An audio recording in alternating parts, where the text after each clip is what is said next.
Hey Sean is just like it sounds. I field questions from the tribe, and the question usually starts with the words, "Hey Sean."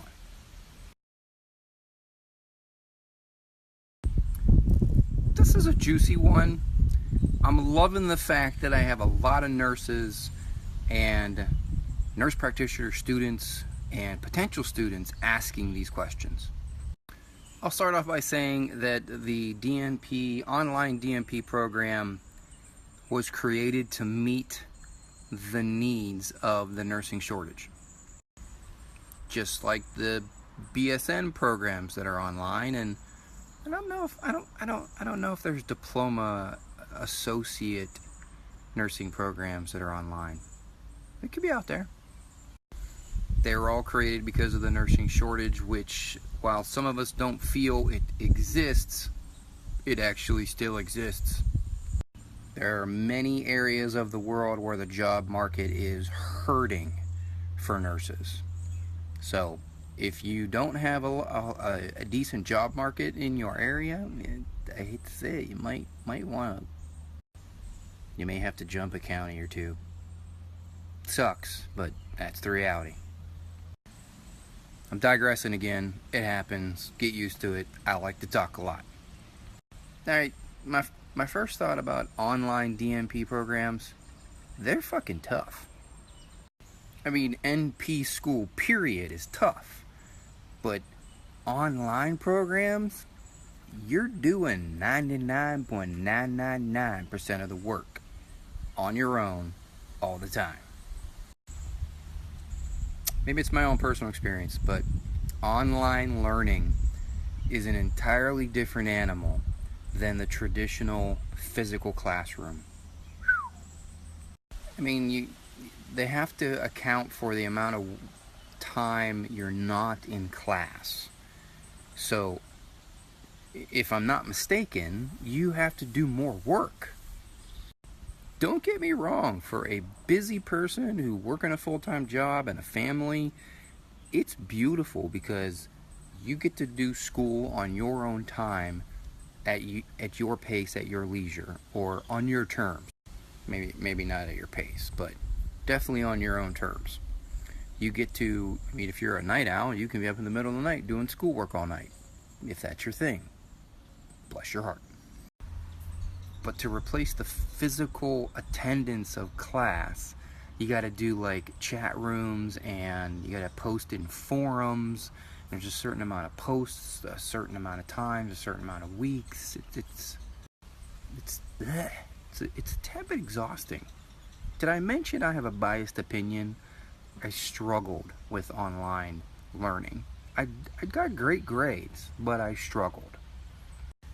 I did a couple online classes during my BSN era, and I felt like you do like 10 times the amount of work if you just were to physically go to class.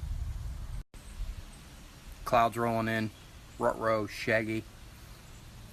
So my first thought with DNP, online DNP programs is, do you have the discipline to step up your game when it comes to the classes? And I'm talking about every single class.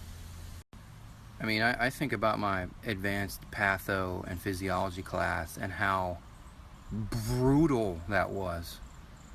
And to do that online, wow, I'm pretty sure I would have had a... Yeah, I think I'd have been hospitalized. By the way, advanced patho is no joke. I think you need to evaluate what kind of learner you are. You need to evaluate how you learn and what's your ideal learning environment. If you've never heard of the VARK method, V-A-R-K, you need to Google that shit. Visual, auditory, reading / writing, and kinesthetic. What is your ideal learning medium? Me, personally, I'm a visual learner. I love drawing shit. I love drawing graphs and pictures and arrows, and I love drawing stuff. Now, don't ask me if I got talent when it comes to drawing, but I love to draw. For instance, when I was in NP school and we had to learn about 12 lead EKGs, reading 12 lead EKGs, and talking about vectors and things like that, I actually drew a heart, a physical heart. Now, you know, the little pretty heart. Talking about an actual heart, you know, with the 4 chambers. And then I drew all the vectors in 3D so that I could understand the differences in limb leads versus the V leads and things like that. And then I drew a bunch of graphs with arrows and, you know, all kinds of visual stimulus that helped me remember when I took the exams. Auditory. Are you okay with just listening to a lecture and being able to absorb the information? Reading and writing. Do you have to write the shit down once or twice before you absorb the information? Kinesthetic has to do with touch and feel, and a lot of that has to do with, you know, the anthropomorphic hand-eye coordination stuff. And whether you like it or not, as an NP, when you go through your clinicals and your educational program, you're going to have to do hand-eye coordination stuff. Especially if you go into acute care. Yeah, you're going to have to learn how to do central lines, arterial lines, intubations, yeah, things like that. Here's my first suggestion about if you decide that you want to pursue an online DNP program. Go to google.com, type in VARC method, and take the test. You need to be okay with the medium of learning, with just auditory and visual. I mean, have you ever done online before? If I would, I would not recommend having your DNP program be your first exposure to online learning. That'd be tough. I would not recommend having your DNP program be your first exposure to online learning. That'd be tough. And the second piece of online DNP programs, and this is probably the limiting step, this is the toughest, most annoying, and most important part. You need to know beforehand how your clinical rotations are being arranged, scheduled, and chosen. Many DNP, online DNP programs, they throw it into your lap, so it's your job to figure it out. Now, as a caveat, that most NP programs, period, you have a certain amount of responsibility to make arrangements for your clinical rotations, which is a huge hole in our educational process.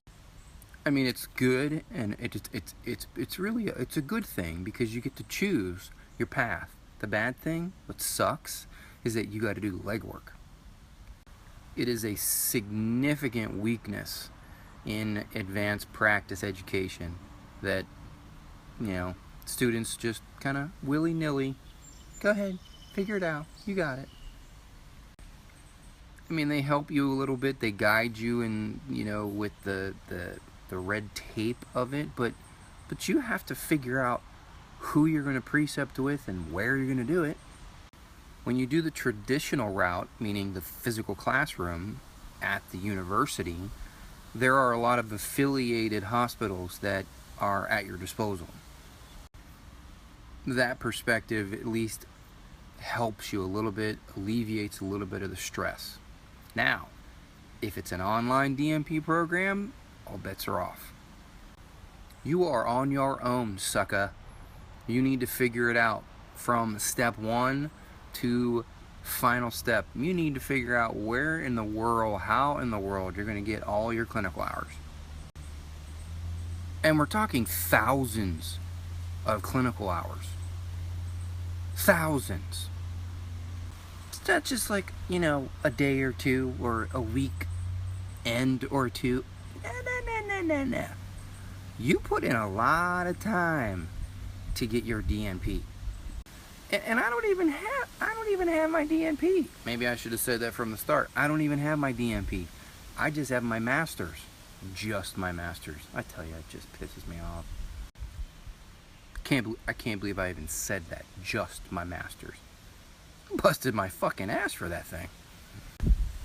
The reality is, as a DNP candidate, you're going to do an extra 800 hours, 500, 400, I don't remember the number, it's been so long.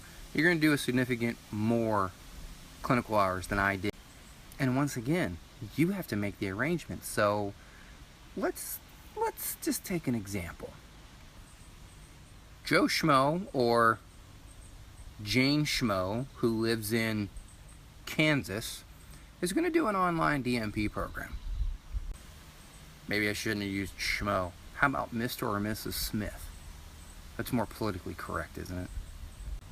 So you're living in Kansas, you're doing an online program, you've gotten through the first year-ish, and now you have to cross the threshold of arranging clinical rotations. First rotation is usually just kind of eases you into, you know, the primary care, general practice, hospitalist kind of environment. I mean, that first rotation is baby steps. You learn the details of a history and physical, taking a history and physical, and writing up a history and physical. I look back on it now and I laugh. You know, it's kind of like when basic nursing learns about placing EKG leads or something. It's entertaining now, but it was tough back then. So now you're in Kansas, you're on an online DNP program that's located in, let's just say, California. So now you got to do the paperwork and the legwork to figure out where you can go and who can be your preceptor, which literally means walking, calling, visiting every local hospital that you can find. And once again, most students are going to want to try and stay close to home, because who wants to travel an hour to clinicals? But wait a minute, you live in Kansas, and it's horribly stereotypical of me, but you live in the country. And there's only one hospital within a 50-mile radius. I'm being extreme here, but you get the point. And that one hospital, there's no NPs. There's only physicians, which is still a viable alternative, but you got to go find a physician that's going to be willing to teach you.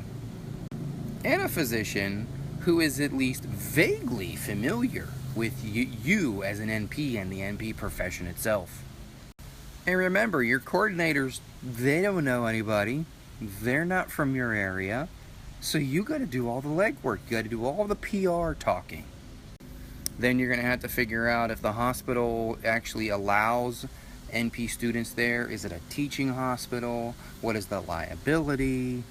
Does your online program have already a previously arranged affiliation? If not, you're going to have to create an affiliation. If there's no affiliation, you're going to have to find a sponsor. You're going to have to fill out all the paperwork, all the insurance, all the released forms. And after you've gone through all of that garbage, you're still going to do your clinical rotation with a physician who has no idea what an NP does. Gee, that's a wonderful education, isn't it?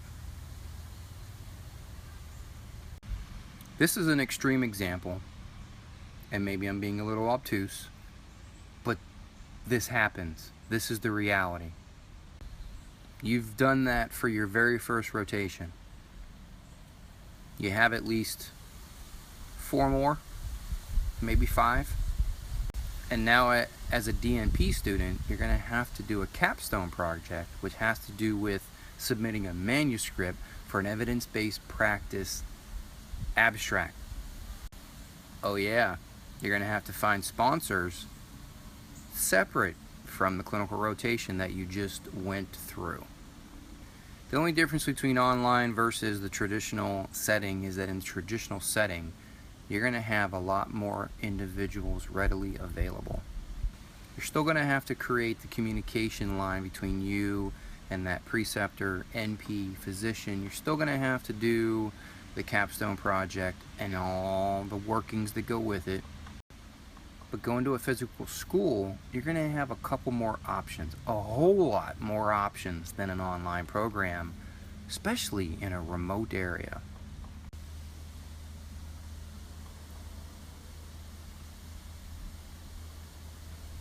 Sorry, digressing. It's part of the country life, sorry. Country living at its best. So the long-winded answer is, be prepared for the amount of work you're going to have to do if you become and pursue an online degree, online DNP. Wholeheartedly support it, but you better be prepared for the amount of work you're going to have to do. And that problem that we just discussed regarding clinical rotations is magnified when it becomes more challenging depending on your specialty of choice. Traditionally, there's more FNP or primary care facilities to do your rotations. Not a whole lot in the specialty areas. This is completely dependent on your geographical location. So if you live near a large city with multiple hospitals, you're good to go.